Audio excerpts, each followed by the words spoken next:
Welcome to another Meet the Artist. I'm Corey, and I have a very special guest with me today, Antonio Alcalá. Antonio, thank you so much for coming to talk with all of us today. I'm really excited to talk about it because I've been stamp collecting with my father since I was a little boy. Our CEO, David Yu, is a huge fan of stamps.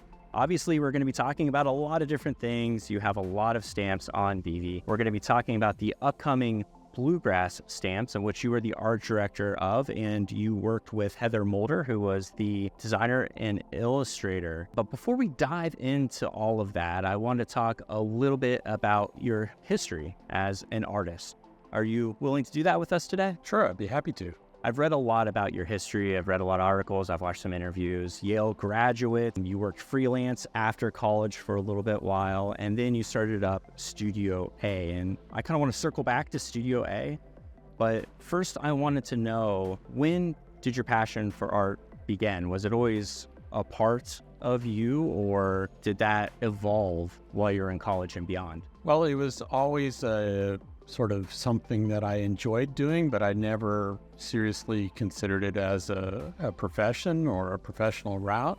When I went to college, like a lot of folks, I ended up majoring in something a little bit more respectable, history, as they say.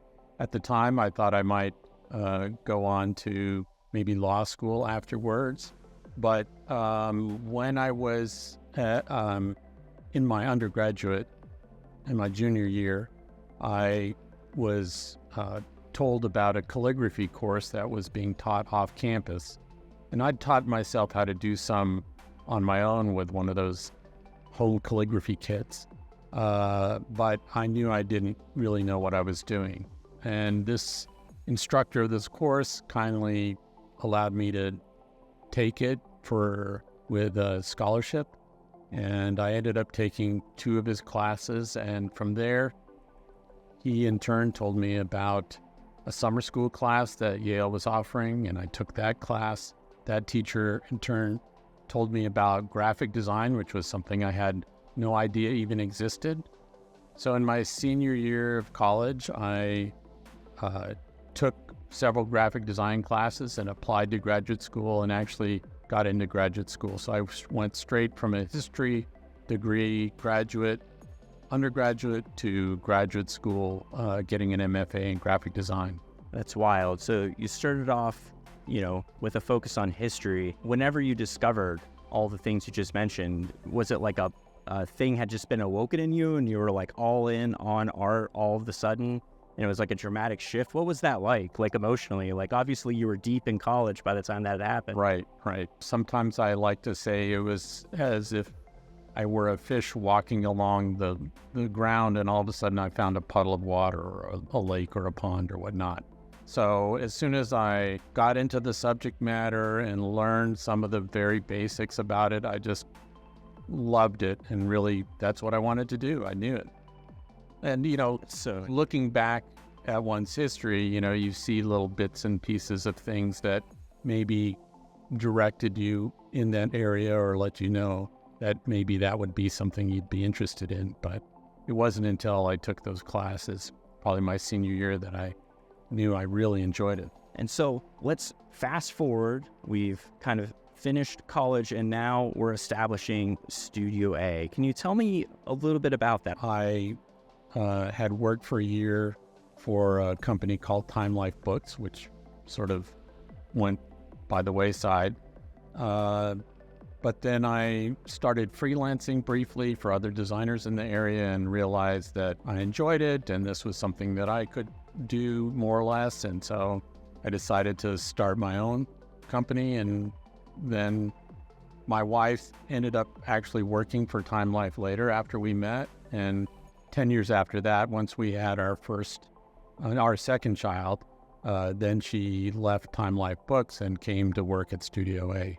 And we've been working together ever since. Very cool. Tell me a little bit about the location of Studio. And some of the articles that I had read, there was a lot of attribution to the fact that there was a lot of art and museums and culture, and it was sort of a melting pot, and that kind of helped establish it. Tell us a little bit about that location to people who may not be familiar with the United States? Studios in Alexandria, Virginia. It's a colonial town with ties to, George Washington and the like, but it's right across the Potomac River from Washington, D.C. So we're just a few short miles from a lot of the major institutions from Washington, D.C., the National Gallery of Art, Smithsonian, et cetera, et cetera. So early on in Studio A's history, we decided to focus our efforts on the museum and arts communities and gradually grew our business that way. And so that would ultimately lead to the Smithsonian National Postal Museum and your connection with them. Can you tell us a little bit about how did that relationship form? Yeah, so prior to working with them, we'd done some work with other museums in town, the Folger Shakespeare Library and the National Gallery of Art, and some smaller exhibition work. And it was a small enough community there that word got around about the work that we were doing. And so we were invited to bid on a job that they were doing. They were just reopening a temporary exhibition gallery for the first time, but they were going to put a very serious show by about the first 2 United States postage stamps, and we were invited to bid on that job, and we got the job and successfully designed it, and that in turn led to many other jobs with the Postal Museum. Very cool. And sort of the next step, and this would happen quite a few years later, was the Citizen Stamp Advisory Committee. You became involved with that. Can you explain what that is? So the Citizen Stamp Advisory Committee is a group of usually 10 to 15 citizens from around the country with various expertise, and they meet in Washington, D.C. once a quarter.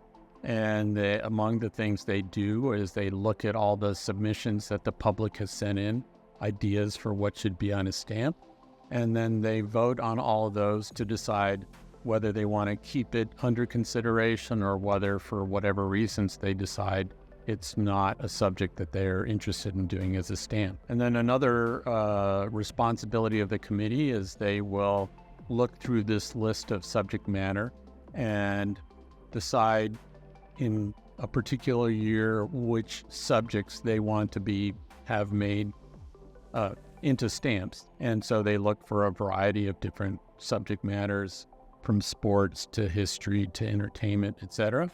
And then they send that, or they give that list to the Postal Service, and the Postal Service usually is fine with the list, and then it gets assigned to art directors who turn it into stamps. It's really interesting because, your start in history and then the sudden shift to art, it kind of really packaged you and put you in a position where you probably had a huge amount to contribute. Like you said, each person sort of had a thing that they were very specialized in or understood really well. That historical context must have been handy in those conversations. Yes, and it continues to be very useful. I bet. And so as we continue taking our steps, the next step was you would end up becoming an art director. And it's a thing I want to talk about a little more in depth. Can you tell us a little bit about what an art director is at USPS? What does that entail? I'm an art director with the Stamp Development Program. So there's 4 art directors who are under contract with the Postal Service to aid in the Stamp Development Program. And what our responsibility is when the Postal Service gets this year of stamps, subjects that the Citizen Stamp Advisory Committee has approved, then they'll divide those assignments or those stamps up and give assignments to particular art directors. So when we get a subject matter, all we're provided with in general is that subject. And then it's up to us to decide how that stamp should look, whether we want to hire an illustrator or a photographer, if we want to design it ourselves, if there's somebody else we think would be more appropriate to work on it. Those are all choices. Very interesting. And a thing that I sort of noticed as I've been researching for these videos with VeVe, with different stamps that are released, is most of the articles I read just talk about the sheer number of stamps and projects that come through, what is, I don't want to put like an exact number on it, but what's like an average week look like? Like how many projects do you manage? Because there aren't that many art directors, correct? That's correct. Well, each year we do about, collectively there are about 24, 25 commemorative stamps, and those are the things that, like the Bluegrass Stamp is a commemorative stamp. There are also other things that we do, things for nonprofit organization mailers, they get a particular kind of stamp, and other flag stamps, we always do one every year. That's not a commemorative stamp. So there are a number of pieces, and of course we work many years in advance. So we might have, 2 stamps we're working, or 4 stamps for next year and 6 stamps for the year after that, et cetera, et cetera. Another thing I want to talk about, especially for our viewers who are watching from home, is if you Google Antonio and just type in USPS stamps, just the sheer amount of stamps you've been involved with is staggering. But you've also been involved with some really unique firsts. One of the ones that I thought was really cool, and I hope I say this right, is thermochromic ink. Am I getting that right? Thermochromatic ink, yes. Thermochromatic ink. There was also a sort of riddle stamp, but you've sort of been involved with pioneering some new formats of stamps and keeping the medium hip and new. Can you talk to us a little bit about the process of, here's a new idea, what do you all think? Like, how do you take a wild concept like that and actually get it across the finish line? That's a very good question. I think, like every creative person, you probably have some successes and some things that don't go quite so well, or things that you think are going to be a great idea, and then you present them to your client or somebody you're working with, and they say, oh, well, maybe for another project. So what I've been fortunate with is a good leadership at the Postal Service and the Citizen Stamp Advisory Committee that puts a great deal of trust in what the art directors will bring in. And they'll let us know if they have concerns about something that we think it's obvious to us, but maybe to them they don't see it as clearly. And it's a matter also of deciding, when to do it, when to make the extra effort, when we think it's going to pay off. I think the stamp you referred to is the total solar eclipse that we did in 2017, and it was just a terrific marriage of the technology and the idea there and what happens with a solar eclipse. So it was, when I'm working on trying to push some ideas, it's always on behalf of the subject matter. It's never just as an extra gimmick to try and sell the stamp. So speaking of mediums and new technologies, for those of you watching at home, USPS has a whole series of stamps that have been digitized and turned into digital collectibles. And uniquely, Antonio here was the art director for our very first ever release from USPS, the Day of the Dead stamps. Antonio, I'm just curious, how much did you know about VeVe, and did that just kind of happen and you found out about it? Did you know it was happening? How aware were you of VeVe and digital collecting in general? Well, I've been made more aware of it due to the Postal Service's affiliation with you. It's a different branch of the Postal Service that works with the VeVe, but they contacted me early on to let me know about that collaboration and some of the stamps that were going to be offered, and it's very exciting. I think it's always a good idea for the Postal Service to be looking towards more contemporary ways of promoting their messaging. I think that the stamps, or I like to talk about how the stamps are just an incredible way to brand the United States, what we think are important things to us, what things we want people across the country to know about and around the world.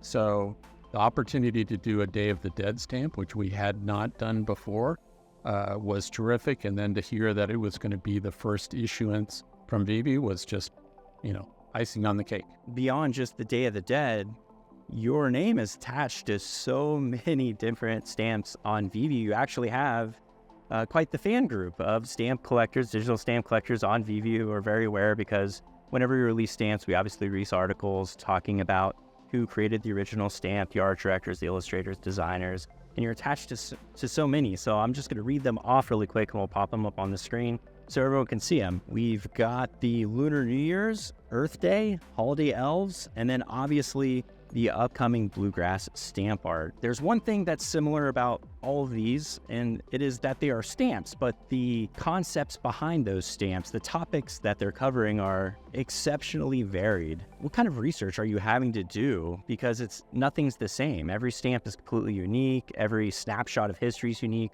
What goes into creating something like that? That's a good question. It certainly varies depending on the subject matter. So, for instance, you mentioned Earth Day, and that was not necessarily something that I needed to do a lot of research about. I know what Earth Day is. I'm a big supporter of celebrating that and acknowledging it. In that case, doing the art, you want to make sure it feels celebratory and it suggests the subject matter at hand. You also are aware that there's a wide variety of audience out there and how they might respond to it. So you're looking for something that's going to have that broad appeal. I think one of the challenges about being an art director is one can't always put forward a stamp that matches exactly, oh, this is my style, and here it is, and whatever subject matter is, it's going to go into that processor and come out exactly the style that you like. You have to work with the subject matter and find out what language is going to be most appropriate for that particular subject, and then work with it accordingly. So there's a great variety. One of the things that's nice about having the 4 different art directors is that each year when the stamps are released, there's just such a wide variety of appearance of the stamps and subject matters that usually there's something out there that should appeal to anybody. It's interesting because I talk to a lot of artists in different fields as part of my work here. So comic book artists, just fine artists. And a really interesting thing, and one reason I'm really excited to be talking to you, is that stamps as a medium, it's just so different than really any other kind of art because of the scale. And can you talk to me a little bit about the thought process behind, the typography, choosing sort of iconic things that read easily at a glance? Like, what are some of the challenges, and does your history in art play a factor in that? It can. It doesn't always. It depends a lot on the subject matter. When I'll get a subject matter that is historic, like the Underground Railroad recently was issued, I have to do a lot of research on the subject. So I make sure that it's being presented accurately, but also, my interest is what's a fresh take on it, what's a story that hasn't been told or people are not as aware of.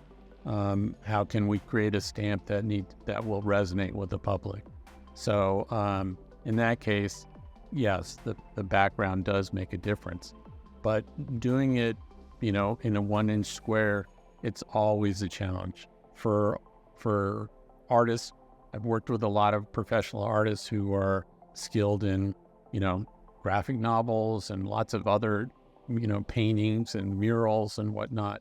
And that's always a real challenge for them to wrap their heads around the fact that it's not the size of your digital sketch pad. It's not the size of the canvas on the that you've been used to dealing with.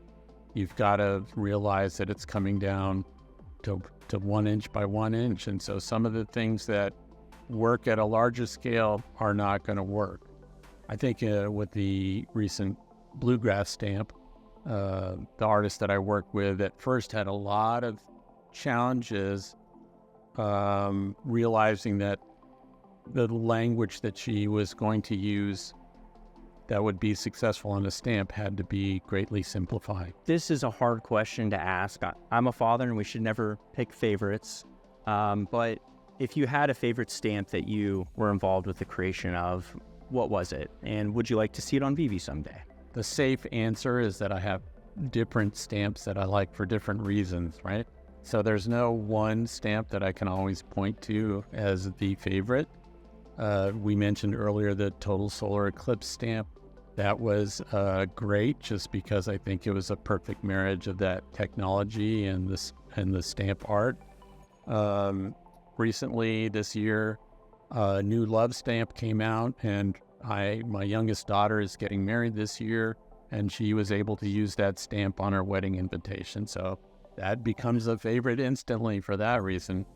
And others are just, I'm very pleased that certain subject matter gets made into the stamps and spread out into the public. So I'm very excited about some of those as well. That's really the practical beauty. Obviously, people collect stamps for the most part, and they just kind of stick them in a book and put them in the shelf. But the beauty of current stamps is that personal touch, like finding the stamp. If you're going to the time to write a letter or send an invitation, like that matters to you. And so the stamp as well matters to you. So I really love that, your daughter did that. It's a beautiful thing. So let's shift gears. We got to talk about the Bluegrass stamp art. You were the art director, and you were working with designer and illustrator Heather Mulder for that one. Can you tell us a little bit about the history and sort of conceptualization of that stamp? My wife is from Tennessee, so early on I learned a lot more about country music and bluegrass music, and we would visit the Country Music Hall of Fame when we were in Nashville visiting with her relatives.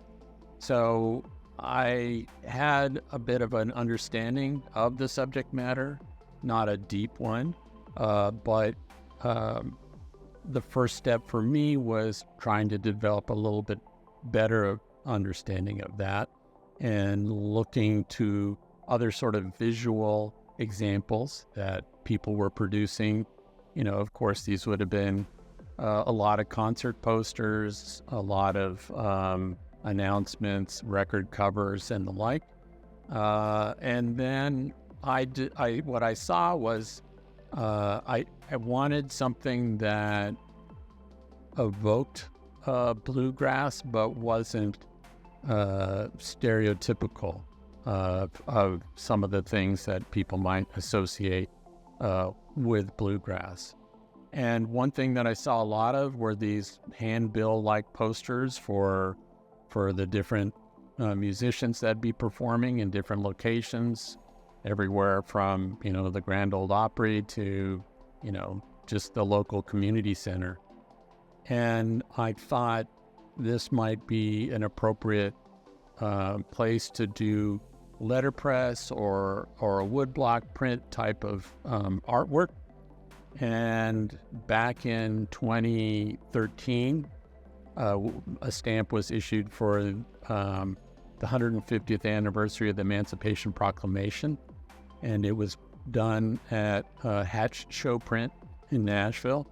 And so I contacted somebody I knew who worked there, who put me in touch with the new manager there, who gave me Heather Mulder's name. She does letterpress printing part-time for Hatch Show Print, but she's also a musician, so she plays the guitar and the keyboard and writes her own songs. She's well versed in the kind of music. So I thought here was an artist that was sort of the perfect mix of not only doing letterpress and woodcut carving, but also the musical aspect too. So I thought she would be a perfect person to work with on this assignment. Very cool. And for people who may be newer to art or stamps, can you explain just a little bit what's letterpressing? 150 years ago, the primary form of printing was to take little blocks of wood or metal and lay them out. They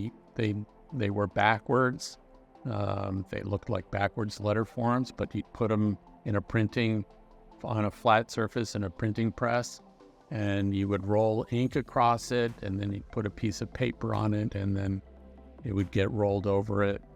There are different ways of doing it, but then the impression from the ink on the letters would be transferred onto the paper. But it's how a lot of the majority of materials were being printed until offset lithography sort of took over in the mid 20th century. So it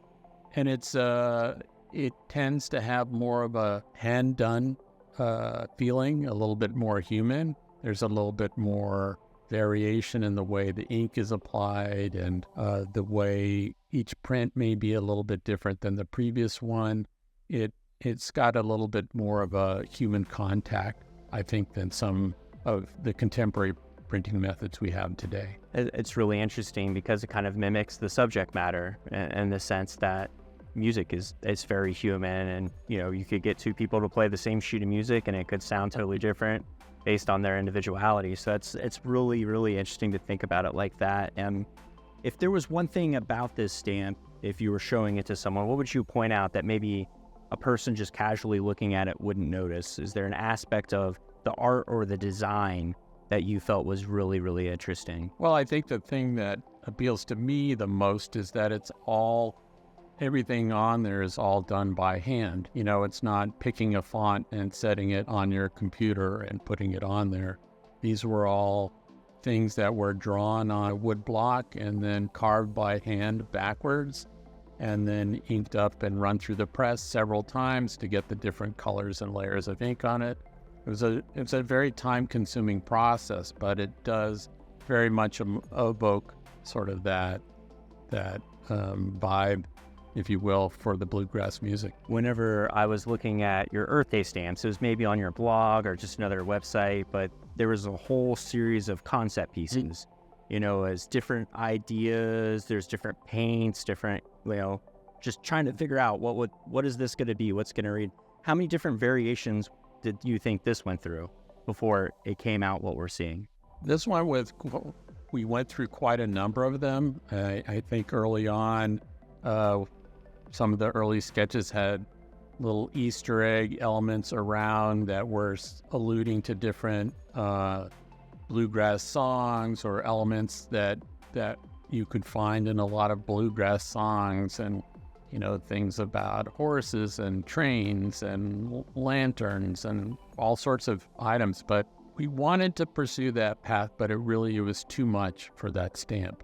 And of course, as you see, we managed to get 4 instruments in on the stamp, but even so, if you've been to bluegrass performance, usually there's a whole stage full of people who are, you have the stand-up bass, and you have a guitar, and the mandolin player, and maybe an accordion player, and et cetera, et cetera. So we couldn't get everything in on there, but we slowly, through many different sketches and back and forth, narrowed it down to what you see in front of you. Well, I really appreciate all that extra information. I think it adds a lot to the stamp. I love knowing sort of the background of the information if I'm going to be collecting something. And as we're sort of rounding out the episode, and of course we're a collecting platform, so I have to know, do you collect anything? Do you have any passions that you chase after in the collecting world?